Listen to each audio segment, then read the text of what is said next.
How long are we doing this for? It's about an hour, but Okay. if I feel like we solved the mystery of existence, then I think we should just end it there.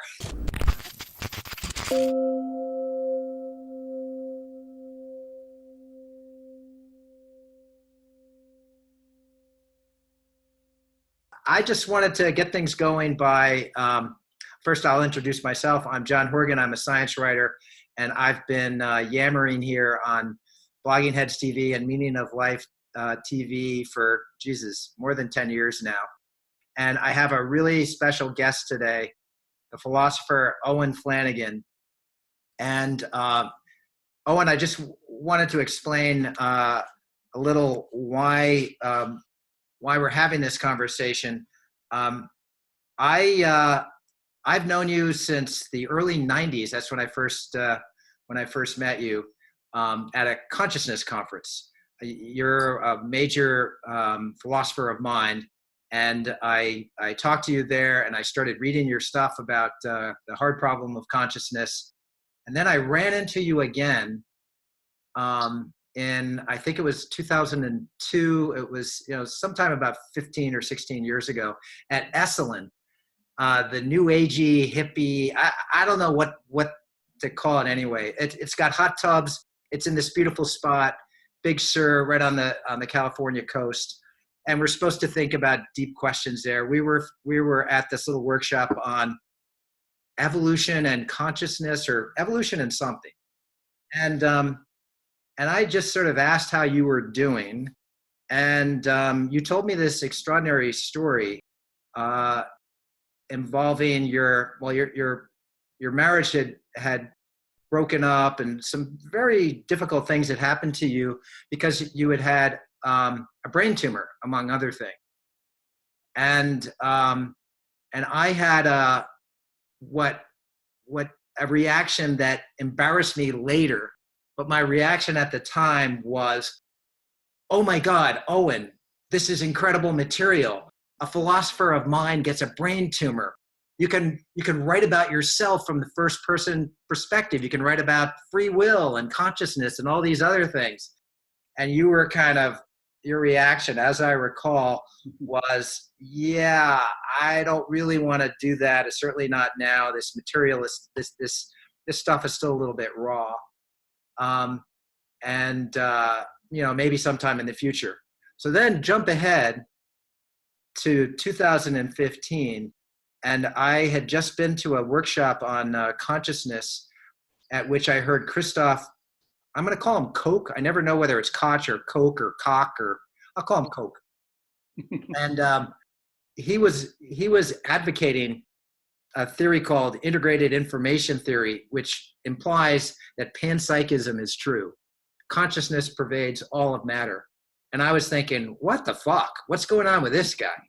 And I had actually heard that he had gone through an identity crisis, and his marriage had broken up, and his longtime buddy and collaborator Francis Crick had died, and so midlife crisis for men, it's always messy. And I thought that's why he had glommed down to this theory. And then I started thinking about the role of our subjective experiences and forming our intellectual views. And I came up with the idea of a book that would be about this issue, how our private lives affect our judgments about what is true and what isn't true, what is meaningful and what is good. And so I thought of writing a book of case studies of professional mind-body thinkers who had some difficulty in their personal lives that may or may not have affected their intellectual views. And I was also curious about how the intellectual views help or don't help these people in their personal lives. And you were the first person that I thought of. I remembered that conversation we had at Esalen. And I called you pretty soon after I had this idea and ran this idea past you. I asked you if you would talk to me about this series of events that had happened to you, your brain tumor and some other things, and how that intersected with your philosophical outlook. And you ended up I devoted a chapter of my book to your case. And so I guess I just wanted to talk about, so now that's done, I published this thing, and I know you've read at least that chapter. But I'm really curious to get back to you, and for my sake and the sake of the audience out there, to hear your views on the mind-body problem and consciousness and free will and morality and the meaning of life. So that's what I'm hoping we could do today. Great. I, by the way, I have read not only the chapter on me, I read the whole book. And I think it's terrific. Thank you. I really, yeah. I mean, I love the whole idea, actually, and it's so much fun. I do remember our various times together. I remember that first day. It was such a sunny morning. It was the first Tucson Consciousness Conference, and I remember I was the second speaker of the day. Alvin Goldman, philosopher from now Rutgers, he was then at Tucson, was the first speaker. I was the second speaker, and I talked about my views on dreams and dream consciousness. And then Dave Rockstar Chalmers, of course, was the third speaker. Right. And that was where one of the times that Dave gave, one of the very first times, I think Dave gave his hard problem and versus the easy problems of consciousness paper. And I remember sitting outside with you, and it was a beautiful weather and great conversations. And yeah, so that was just, that was a trip. So yeah, I don't know where you want to start. Do you want me to start talking a little bit about the sort of how that, my experience with the tumor that you wrote about, sort of, I thought about that in relation to the mind-body problem? Yeah, I want to get to that, but first, yeah, I'd like to, I always like to sort of get the full life history. Can you just tell us, first of all, we have similar backgrounds. You grew up in an Irish Catholic family outside of New York City. Can you just say, at what point did you decide that Catholicism was not for you? Yeah, good. So yeah, I was the oldest of 6 children. My dad had been a soldier in Patton's Third Army, and he was the first person in his family to go to college on the GI Bill. He was a successful CPA in Manhattan, and my parents had me when they were 22 and 21 years old. Those were those days, and so I had a wonderful, big family. But I grew up in a very I now call it a superstitious Catholic family. I mean, there are funny stories about, but my father in particular was very, very smart, and but there was a lot of superstition and a lot of pretty much straight, sort of hellfire and brimstone Catholicism. So what I do remember, I don't remember exactly when I sort of sublimated my fears and anxieties related to heaven and hell. But I started to about 13, and I remember my dad knew, he could tell something was happening. And he gave me a Penguin edition of the abridged version of the Summa Theologica by Thomas Aquinas, which contains 5 proofs for the existence of God. Not just 1 proof for the existence of God, but 5 proofs for the existence of God. And I actually remember thinking, that was a very loving thing for my dad to do, because he certainly couldn't have approved of what he sensed correctly was my beginning of my disaffection with the Mother Church. But it was a gift, because it got me interested in thinking in certain ways that I then learned were the ways that philosophers thought about things. So really, probably by the time I was about 13 or 14, I started to lose faith in Catholicism. And I remember the main reason, I would say, but God knows whether I'm remembering correctly, I did have a version of kind of the problem of evil. I thought that a good God would not punish women and children. I remember that was my very conscious thought. for not believing in him or for minor sins and things like that. So it was by the time I was a young teenager. One can't underestimate puberty and sexually coming alive as also a way of questioning one's faith. So by the time I was a young teenager, I was losing my faith. And then looking for something to replace it, or were you just a happy atheist at that point? Oh no, I was never a happy atheist. I mean, and I think this. I don't even know. No, I think I was something more like this. I was a. I think I literally sublimated all those interests. Like I remember as a little boy thinking a lot about the nature of God, sin. I was, of course, raised by nuns. I mean, when I say raised by nuns, I mean I went to school with nuns, and they were, they made me very aware of differences between mortal and venial sins. They made me very aware of my responsibility for my character in my life. They scared the bejesus out of me, and so I think thanks to, in some ways, that gift of my father, and I also went to Catholic schools all the way through. I was a quiet skeptic more, who then sublimated. I mean, I became interested in things like the philosophy of religion, like how could a good God create a world in which there's evil? Mm-hmm. And that, of course, and I was interested in questions about whether people really had things like free will. I was interested in whether the mind was the brain or the soul was something different from the brain. So it was actually, the world afforded me a pretty smooth transition from sort of thinking about these things theologically to thinking about them, as it were, philosophically.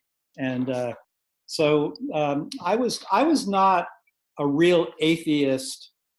I went through a period in actually probably 15 years ago, when people like Sam Harris and Richard Dawkins and then Dan Dennett started to really push the irrationality of religion. I sort of climbed on board mentally with them. I didn't write anything about this, but I kind of thought they're right. Religion causes more trouble than it's worth. Atheism's the right view. Theism of every sort is irrational. But I quickly backed off that, and I no longer think that. I mean, I kind of think that religion is good for a lot of people. Are you? But you're an atheist and not an agnostic. You're pretty sure that. Well, go ahead. Yeah, I guess I mean, this is one thing I get from Dawkins that I think he's right about. Almost everyone is a serial atheist, like people who are Jewish or Christian or Muslim, they don't believe in the gods of the Greeks, or they don't believe in Hindu gods, so they're atheists about those gods. The Hindus are atheists about, the Trinity. Yeah. So I guess my philosophical disposition got me to this point. Every time I've ever heard a conception of a god or set of gods, I usually think there's not good enough arguments in favor of those gods. So I'm an atheist with respect to those gods. I've never heard one yet that sort of strikes me as plausible, unless it's something like a Spinozistic view. What there is and all there is the sum of everything, and it's beautiful. Yeah. God or nature, call it what you will. That's the kind of view I can get on board with, and it doesn't make me feel like my epistemic scruples are undermined. By the way, I'm just curious, have you ever seen a response to the problem of evil that makes any sense to you? I mean, is there one that it's still inadequate, but is better, but that seems sort of semi-reasonable? Yes, that's a great question, John. So the only one that ever seemed plausible to me, and I'm teaching it this week in my intro to philosophy class, is kind of the one that Descartes offers, and it says something like this, right? That the reason that God gave us, the reason there's evil, at least moral evil in the world, is because God gave us free will, and that we have to sort of show our own character. The trouble with that one is that it depends on the assumption that we have free will. And of course, that's that's itself like really problematic. So it, my students are very attracted to it because they say, oh, that's the solution. We don't understand how God could create evil. If he's all powerful, he could abolish evil. If he's all loving, he would want to abolish evil, but there's evil. And then Descartes says, yeah, that's because God created humans with free will. So that has about 10 seconds of plausibility, but then you have to examine whether or not the idea of free will is plausible. And that is, that's another rabbit hole. Yeah, we're going to come back to free will. I just want to mention that Steven Weinberg, when given the free will explanation for the problem of evil, he pointed out that this means that the Nazis freely chose to do the things that they did to the Jews in the 1930s and 1940s. And he says that seems kind of like a raw deal for the Jews. So in the course of exercising their free will, the Jews paid the price. Yeah, no, that's right. That's right. And so what kind of a just loving God is that? And then there's also the problem of, I don't know, I think it might be called natural evil sometimes. This just means the randomness and unfairness of life. So what explains a earthquake and tsunami that kills tens of thousands of people, including completely innocent little children? I mean, we're all innocent from this perspective. Right. That's just right. randomly. No, you're right. So that's totally right. And of course, Voltaire writes about this in Candide. If this is the best of all possible worlds, then exactly, what the heck? Tsunamis, little children dying of leukemia, perfect little children. So the slings and arrows of outrageous fortune are not just done by humans to other humans, but So you asked the question: is there any sort of response, first pass, that sort of seems okay for 2 seconds? It's the one that posits free will, and as you say, it only answers the question of possibly of human-caused evil, but there's all this other evil, and So the answer is no. I don't know of any good argument. So. I can't get away from I love talking about the problem of evil, even though I don't think there's a solution, but that's true of a lot of philosophical problems. And so now I'm hoping you can say how you became a philosopher and why you became a philosopher. So good.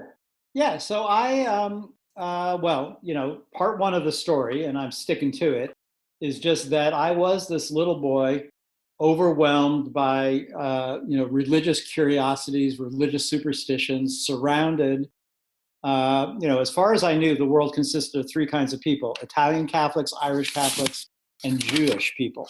That's who lived around me. So I was really, a boy, who thought about theological problems all the time. And it wasn't a long step to discover that philosophy was a zone in which I was able to have permission to think about many of these same questions, like why is there nothing? Why is there something rather than nothing? Why is there anything at all? Again, my dad hands me Thomas Aquinas, and I see that Aquinas is promoting, an argument that goes back to Aristotle, that everything has to have a cause. From nothing, nothing is made. I think that's a cool argument, but then I see some logical problems with it. And I went to Fordham University, which is a Jesuit university in New York. It was inevitable that I would go there. It was the closest college. My kind of people went to places like that. We didn't have enough money since I was the firstborn. There was money later in the family to think about other colleges, but I went to Fordham, and they had a 4-course philosophy requirement in those days. And on the first day of philosophy class, this great big guy, about 6'8", who was ABD from Yale, said, "Plato posits the good." And I thought, I have no idea what posits means, and I never heard the definite article in front of the good, but I'm going to major in this. That was my thought. I can still see this guy's big hands. He went on, actually, his name was Ed Reno, and he never finished his PhD, and he went on to be the person behind the the now paperless version of the New York Times we get electronically on our computers. And he's now retired from that, and he's still interested in philosophy. And I write, we correspond sometimes. In any case, so then in college, I majored in philosophy. I also studied a lot of psychology because I really was interested in questions that you and I share interest in: the nature of consciousness, what it is to be a person, what is a self, are there such things as selves, do we have free will? And I realized that psychology as well as philosophy was pretty interested in those questions.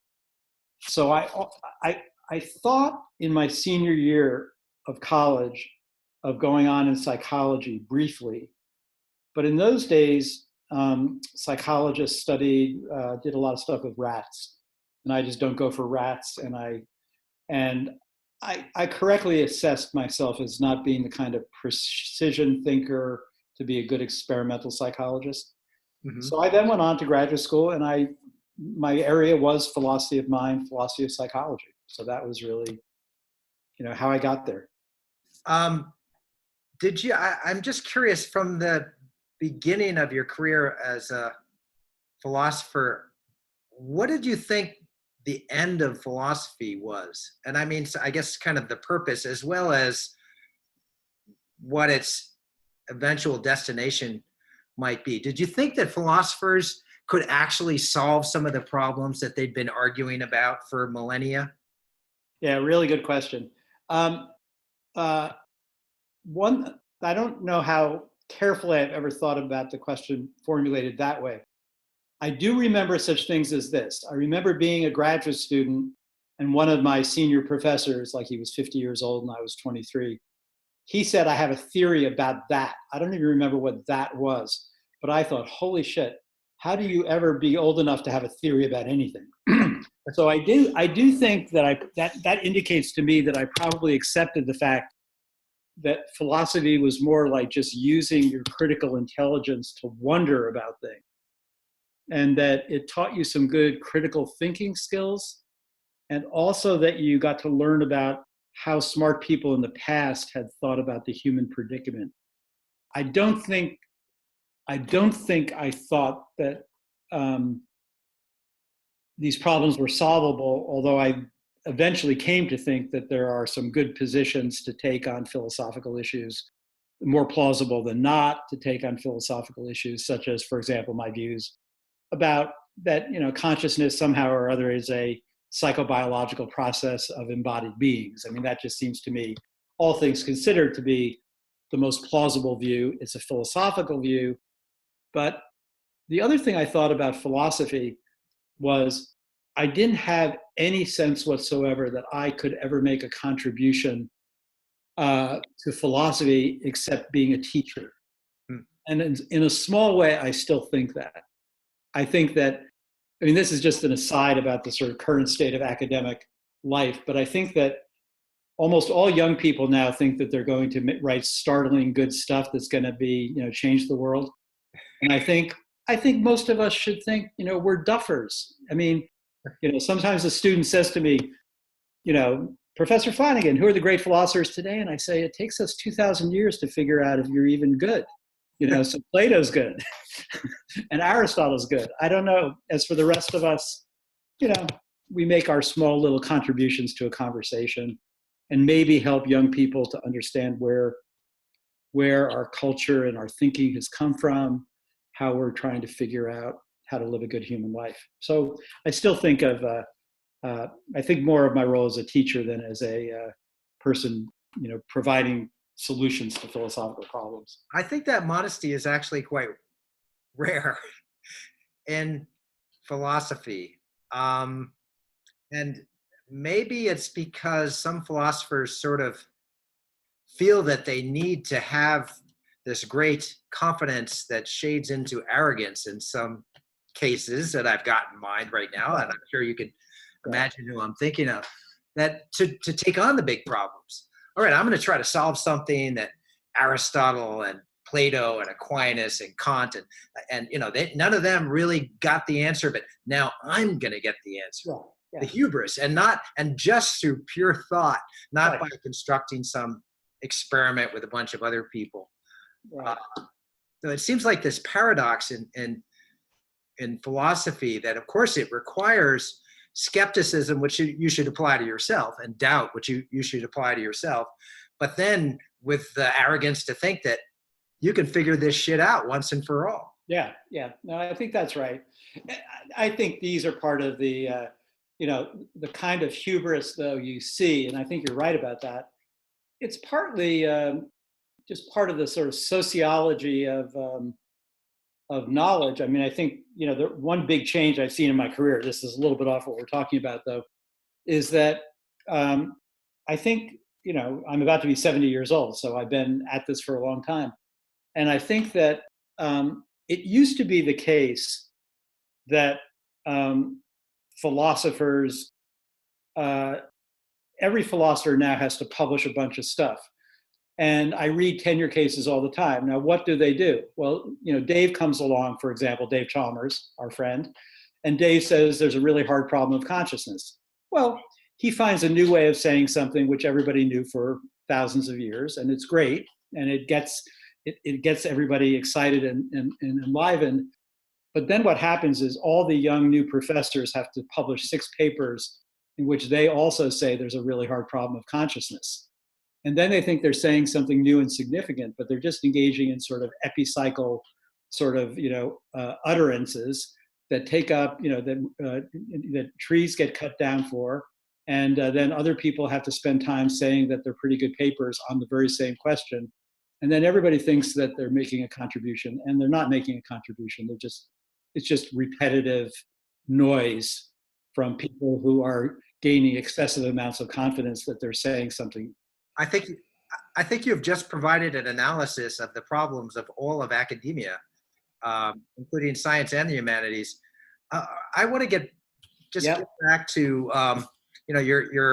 your origins as a philosopher. You strike me as in the school of modern philosophical thought that thinks your job, and I, please correct me if I'm wrong, but you think your job is to help people understand the consequences of science, including materialism. So science is sort of the underlying premise of science is that the world is made of matter, we are made of matter, and then science tries to investigate the properties of matter, including the properties of the mind, which is this consequence of physiological processes in the brain. And so you're looking at some of the old problems. What is consciousness? Free will? What is the meaning of life? What is morality? From the starting assumption that science is getting a lot of stuff right. And let's think through what exactly that means. Is that a fair assessment of your philosophical outlook? Totally right. So, as I became impressed, so what in my senior year in college, I followed a girl into a class on the history of psychology. And I had already studied, as I mentioned, a lot of psychology. So I just took this class because I was interested in this girl, but then I became really interested in the class, and the girl wasn't interested in me at all. And but I was struck, so that my interest in psychology sort of really hit a sweet spot where I thought, okay, I know about the history of conflicts between, for example, science and religion. And I know, so there's a philosopher, Wilfrid Sellers, who has this, great idea that he talks about, the clash of images between what he calls the manifest image of persons, which is things like we're created in God's image, we have free will, our souls go on and survive bodily death. And then there's a scientific image, ever since Darwin, you might say. No, we're animals, descended from other animals. We're fully embodied. Our brains are really, really complicated, interesting devices. Our morality looks like it evolved for our kind of animal. And, so right from the get-go, I thought, okay, there's this possibility that, or I wonder about the possibility, could you make people comfortable without what Max Weber called disenchantment? Could people become comfortable with seeing themselves as really, really complicated psychobiological systems that don't have souls, where the mind is the brain? And so, maybe one idea was that I thought it's a little bit therapeutic. It's how far can you get with thinking of a life as significant, meaningful, and so on, while also thinking of yourself as an animal, another kind of animal. So that's exactly right. It's the trying to sort of see whether the scientific image of persons is something we can live with. And do you think that project is it moving forward in a way that satisfies you? Let me be more specific. It seems to me that there have been some major challenges to that, and I'm curious to know whether you ever have doubts about the scientific materialist paradigm, whether it's really pretty solid, or whether maybe there are cracks that could split wide open. I'm thinking specifically about the book by Tom Nagel, Mind and Cosmos, where he says that Darwin plus physics plus modern genetics, sort of, the broad outline of modern science is radically insufficient for explaining the origin of the universe, the origin of life, and the nature of consciousness. And he says we need something really new and different, a radical restructuring of our current scientific understanding of the world and of ourselves. Because right now there are these giant mysteries that science isn't sufficiently acknowledging. So I'm just wondering if you agree with that at all, or you think that Nagel went overboard. Okay, good. Yeah, that's a great way to phrase the question. It's really clear. So two things, or more than two things probably. So the way I like to start it is because, unlike someone like you who's, really up on physics and astrophysics, of course, I read around. I'm interested in what all the sciences say, because ultimately, if you're going to be some kind of, and I prefer to call it a naturalist rather than a materialist or a physicalist, for reasons we could maybe get into. One reason, well, actually, I'll just say one reason is, I guess I agree from what I know about physics that no one knows what the ultimate nature of the physical world is yet. Furthermore, I guess I wouldn't be surprised if there are epistemic limits on what we can know. I mean, I think you mentioned Steven Weinberg earlier. Doesn't Steven Weinberg in one of his books, I think it's The First 5 Seconds. So the first 3 minutes, I think. 3 minutes, okay. The first 3 minutes. So holy mackerel. The whole very idea that we could know anything about the first 3 minutes, going back, so we're going back 14 billion years, and geniuses are able to tell us what sort of happened. Yeah. And they tell us things like, well, maybe at first there were bosons and fermions, or maybe there were Witten superstrings, or God knows what there was. But there wasn't all the stuff in the periodic table of elements yet. That had to come later. Okay. I think, though, that don't most physicists think that there's something like a Planck constant? We can't get closer than 10 to the minus 47 seconds or something ridiculous like that. Yeah. So that's an epistemic limit. If you think there are epistemic limits like Gödel theorems type limits, or Planck constant type limits, or Heisenberg uncertainty type limits, well, then you're just accepting that the universe wasn't, it's kind of amazing we can know anything about the universe. We were never guaranteed that we would know everything about the universe. Yeah. So my first response to someone like Nagel is to say, yeah, I mean, it isn't like that we have anything better than pretty plausible, so far well-confirmed stories about his three mysteries: the origin of the universe, the origin of life, and the origin of consciousness. Now, if you want something like apodictic certainty, like the story that everybody will be convinced by, why think this early in the human journey we can get there, or why think at any point in the human journey we'll be able to get completely satisfactory answers to those questions. Mm-hmm. So in one of my books on consciousness, I talk about the difference between satisfying explanations and satisfactory explanations. So I sometimes think that what a lot of people want is, from a human-centered point of view, a really satisfying explanation of how the universe could exist. And if someone says, of course, 14 billion years ago, the singularity banged.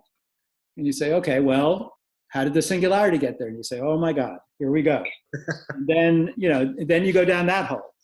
Or someone says, and you mentioned panpsychism earlier, some of the current panpsychists, I don't know if Christoph Koch says this, but Galen Strawson and Philip Goff, I think, say this.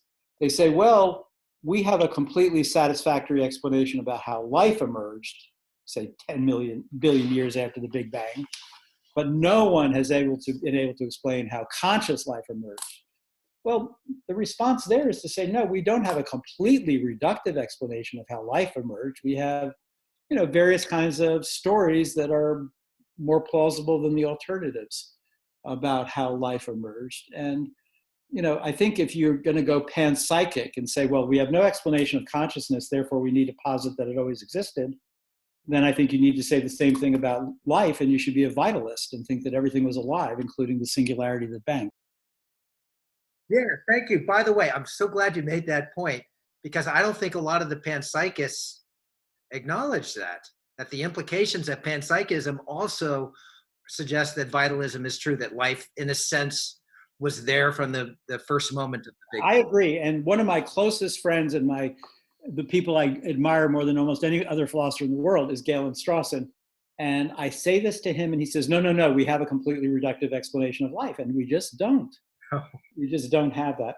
So I guess my overall response to your, so you asked two questions. One, it was, do I think that there are sort of could be holes or in the materialistic view?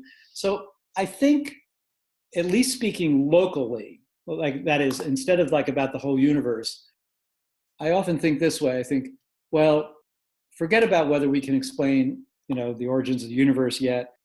Insofar as we have good theories about humanity on Earth, then we have at least a plausible story without competition that goes like this. 4 billion years ago, the Earth forms. About 1 billion years later, some unicellular organisms form. And then things get more complicated. And then, I don't know, whatever they're saying, 11 million years ago, some common ancestor, to great apes, orangutans, bonobos, chimps, us, plus a bunch of other hominids that were around but aren't around anymore, came to be. I think that that's a good background theory to say, in terms of that kind of theory, we should think that we are entirely biological beings. We're mammals, 100% mammal, no soul, no secret soul stuff. Tendons and muscles and juices and neurons and chemicals, and that's what we are. So there I just putting my bets on that kind of context to explain us.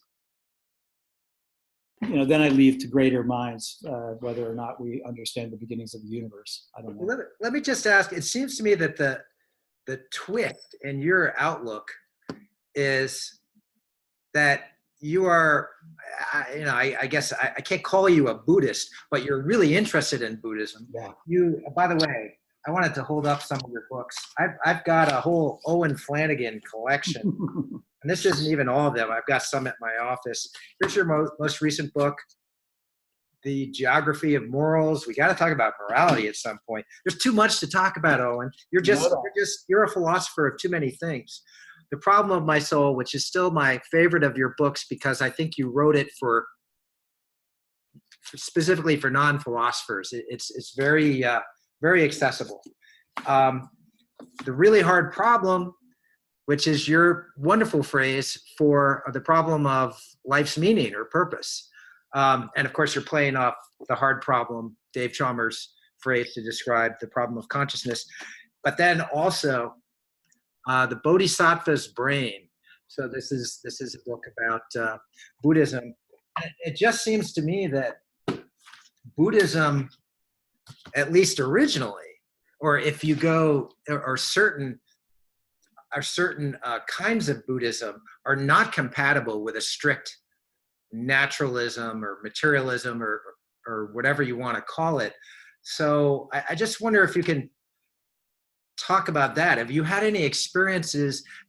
Do you get anything reading about Buddhist metaphysics, or have you had any personal experiences while meditating? Because I know that you've meditated a lot, that might get you to doubt a little bit, the sort of prevailing conventional scientific paradigm. So good. Yeah, let's talk. There are a couple of things that come to mind. One that I want to try out on you, because I think you and your audience might be interested in it. And it has to do with Buddhist metaphysics. But first point that you're right about is, I think that there's been no great world historical tradition that was not dualist about mind-body. Namely, I mean, there are ancient materialists on both the Greek world and in India, but by and large, the ones that have all the traditions that have staying power do involve theorizing about the mind as a non-physical substance, and that includes Buddhism, or not having non-physical properties. And of course, almost every great world tradition with staying power has also theorized about us going on. And we know that bodies die, decay, and disperse, but the hope is that humans uniquely go on, either rebirth or heaven or whatever. So clearly, one thing that any good philosopher or scientist has to explain is why is it so easy to think that mental experiences are not physical? And I don't have a full-on explanation of that, except that it's something that, in terms of evolution, it's a great design feature of our kind of body that we're not in touch with the granular levels of things. So we're not in touch with the E. coli in our digestive system, thankfully.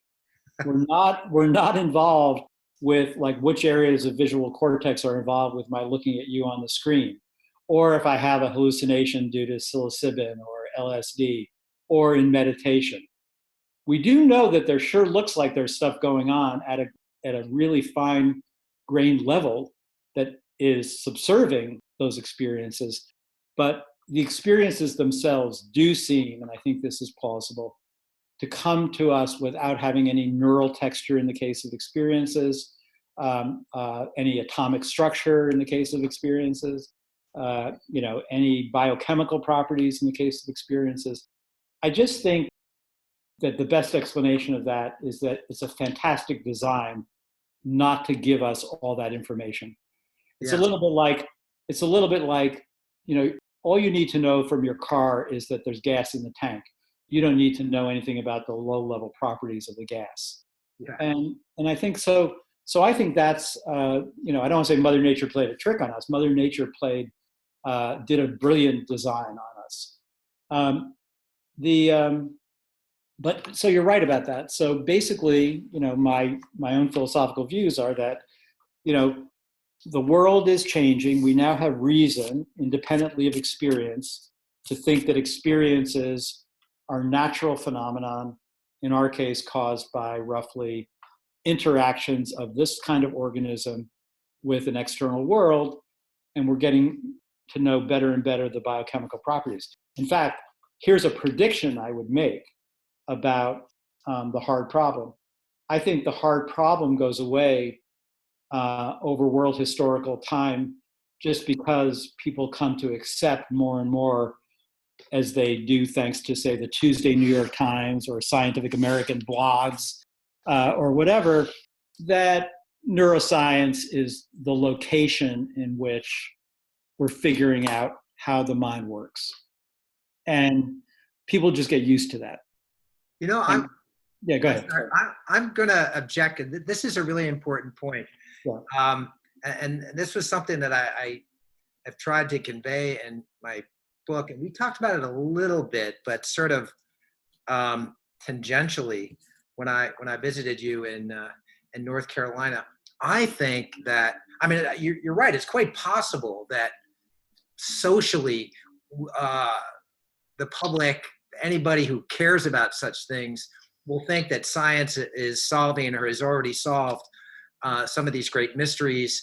The ones we were just talking about, the origin of the universe, the origin of life, the nature of consciousness, and sort of, just the riddle of existence as a whole. What I hope will happen, because I think it's a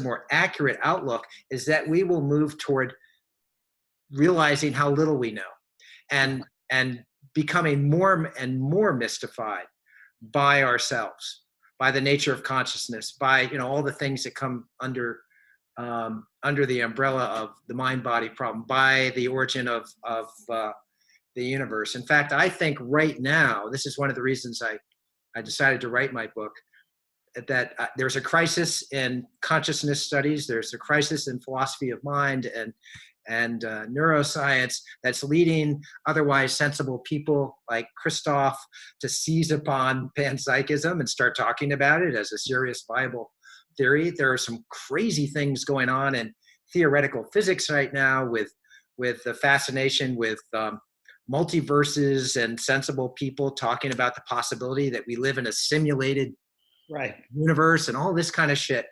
I think it's kind of, everything is up in the air right now. And maybe it's just because I love it. It's wishful thinking. I'm looking for it. But I feel like there's some really crazy stuff going on, and everything might break open, and we might go to a period where we are more befuddled than ever. And I hope that that's permanent. Yeah. I remember in your book, The End of Science, right? Where you interviewed all these great world-class scientists. And it was in that book. When did you write that? About 1990 or 80s? It came out in 1996. Okay.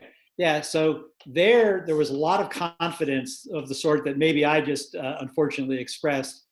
Oh, that we're in the cleanup operation in a lot of these sciences. We're working out a little bit of the loose details. And the big remaining one was consciousness, right? That was sort of the, I guess I would not, I'm not in a position actually to disagree with you about what's going on in the sort of other sciences. And I do think you're right that some very, very visible people in consciousness studies area are now going to, depending on your perspective, interesting positions like panpsychism or wacko positions. And, and you're right. There are murmurs in the hallways. People are going, "Oh my God, do you know that so-and-so's now a panpsychist too?"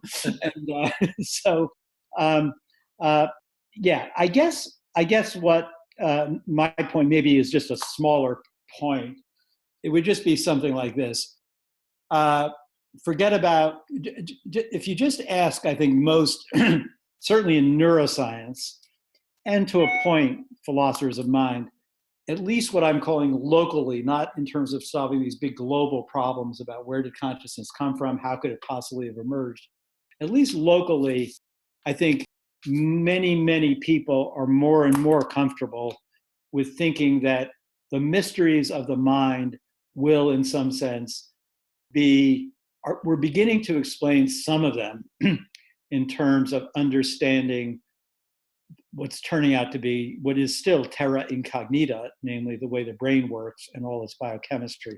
So, and in that sense, I just think people are more and more used to thinking that mental explanations are going to be given at some level in terms of sciences like biochemistry. That's all. Yeah. So here's another interesting twist that I see in your outlook.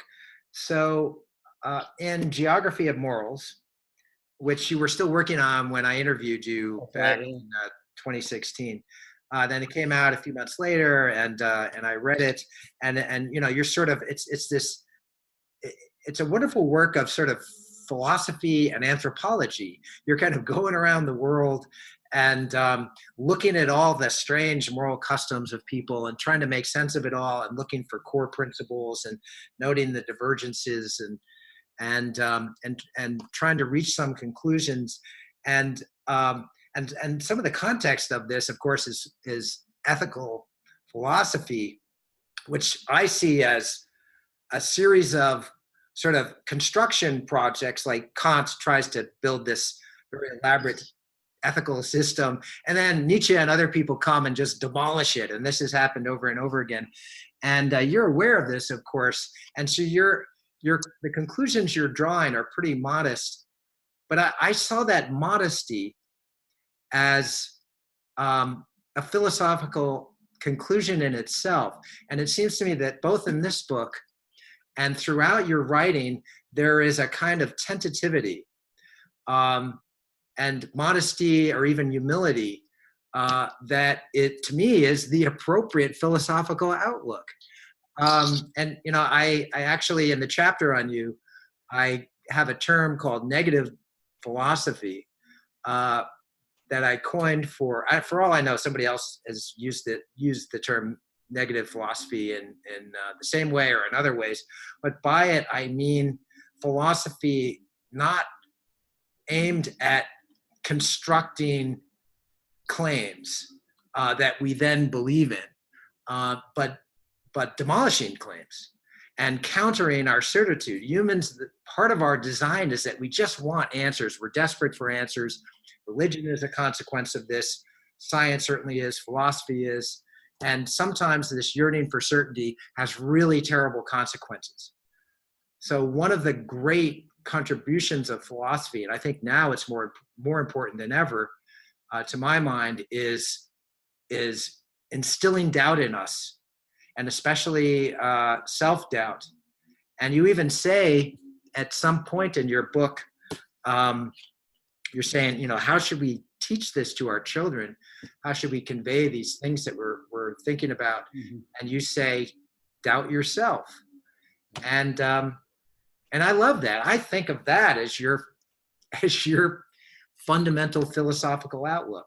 Sorry to throw all this at you at once. No, that's very generous and kind, and I think I'll accept that. I mean, you know, I think that's right. That I think that, well, I have two observations. One you just made me think of because you brought up Buddhism before. One thing that I was one thing that Buddhism has impressed me by is a sense of staying, not being sort of so thirsty and feeling a sense of urgency about certainty. So, in fact, I'm part of there's a thing that's going on at Emory University where they have a big grant, including some money from the Dalai Lama, to introduce some science education to these Buddhist monasteries in India. And these are curriculum that haven't changed in 600 years. And they're trying to get like monks who know a little bit about evolution or astronomy or cosmology and neuroscience to go back and in like a 25-year curriculum, introduce 1 week of science education. And the Dalai Lama, according to someone who reported this, said, and we'll see if we can get that week. In 100 years, we'll look and see if we got that week. And I thought, wow, no American would be able to stand that because we want everything done by next Thursday, right? And so I think the same way with knowledge. Like, why think just because we're all of a sudden all geared up to solve the hard problem of consciousness that it's supposed to happen this week, this month, or in this generation of scholars? And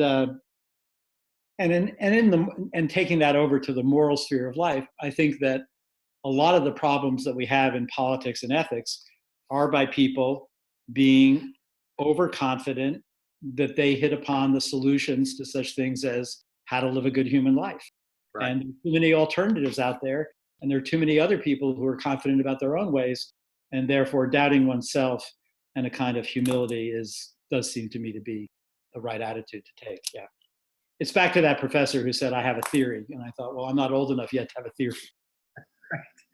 So another thing, I've decided I'm not going to ask you about your, I don't know what I'll call your troubles, your brain tumor and all the other stuff that happened after that, because that's such a, they can read about it in your book. They can read about it in my book, and it's a complicated story, and trying to compress it too much won't do justice to it.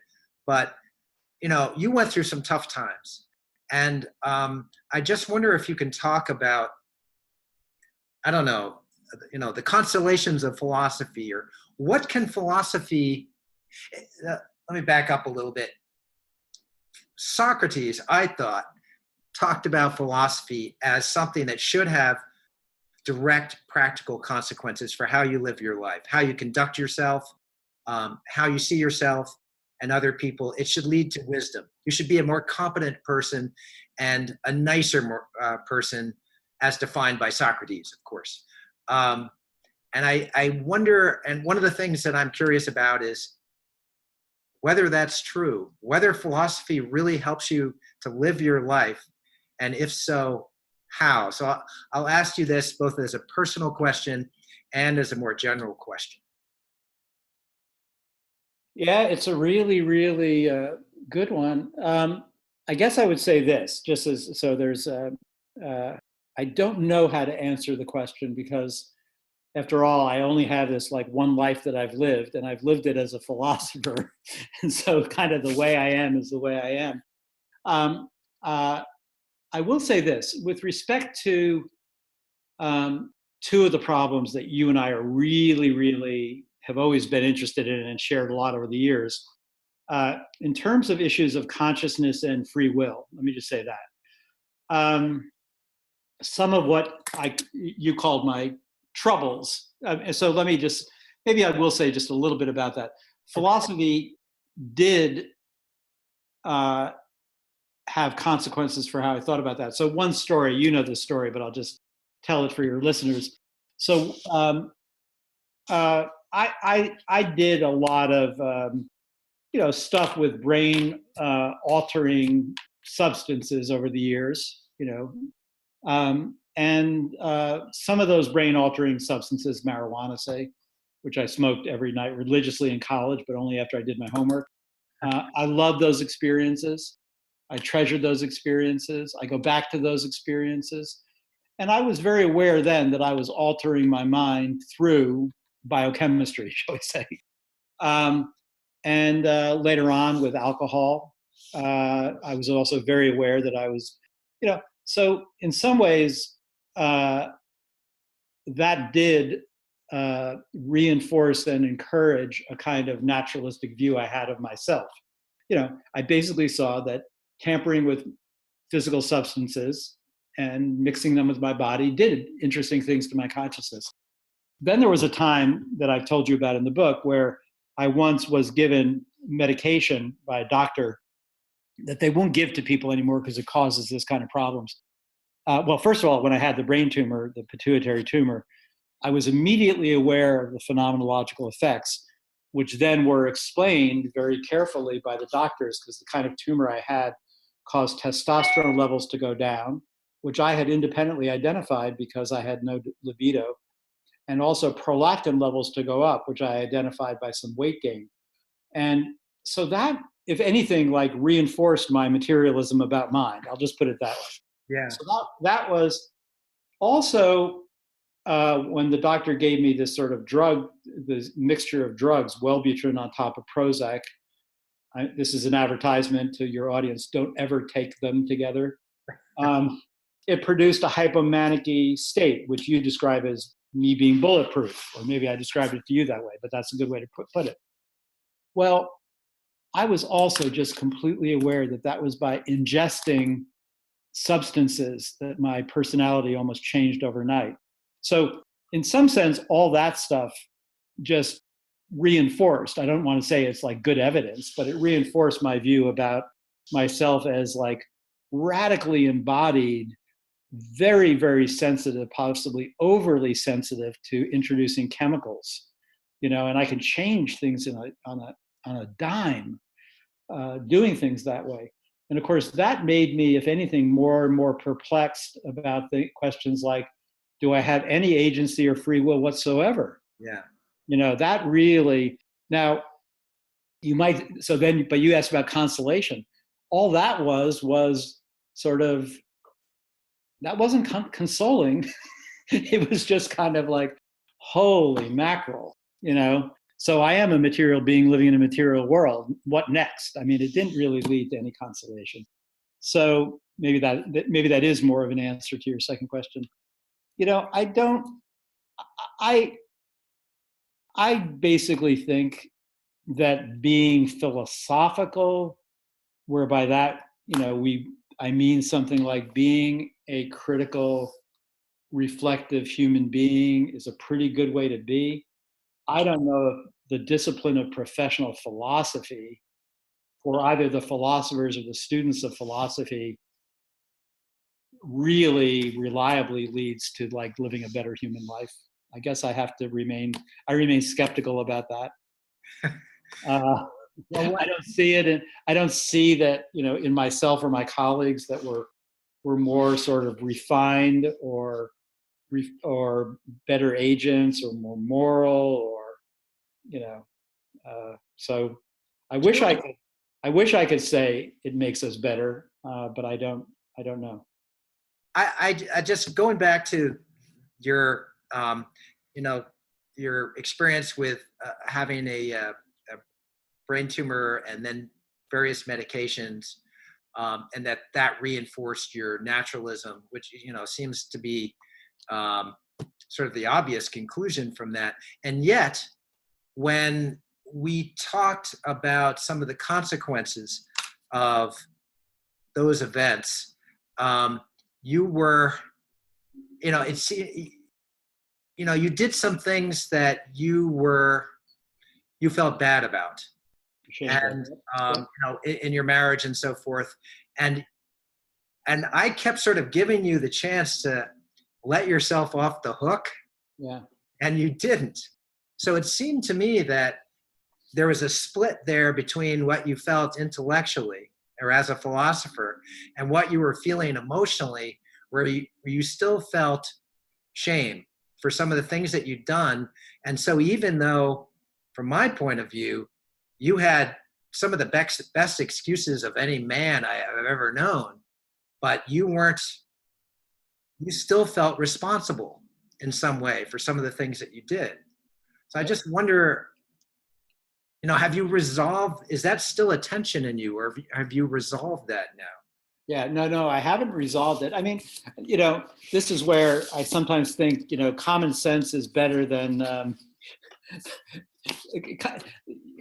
in one place, in one of my books, The Problem of the Soul, I do say this. I say, if I was benevolent dictator of philosophy, I would put 100-year rule out that you're not allowed to talk about free will and determinism. Like no one's allowed to talk about it, because it is a black hole that sort of sucks you in, and it creates this very confusing situation, because obviously it just seems to me sort of obviously good common sense to hold ourselves responsible, to have high standards and expectations for ourselves, and when we fail them, to reflect on them and then try to correct our direction and do better the next time.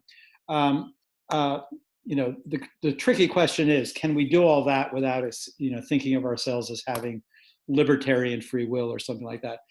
I do think we can, but it gives me mental cramps to think about that.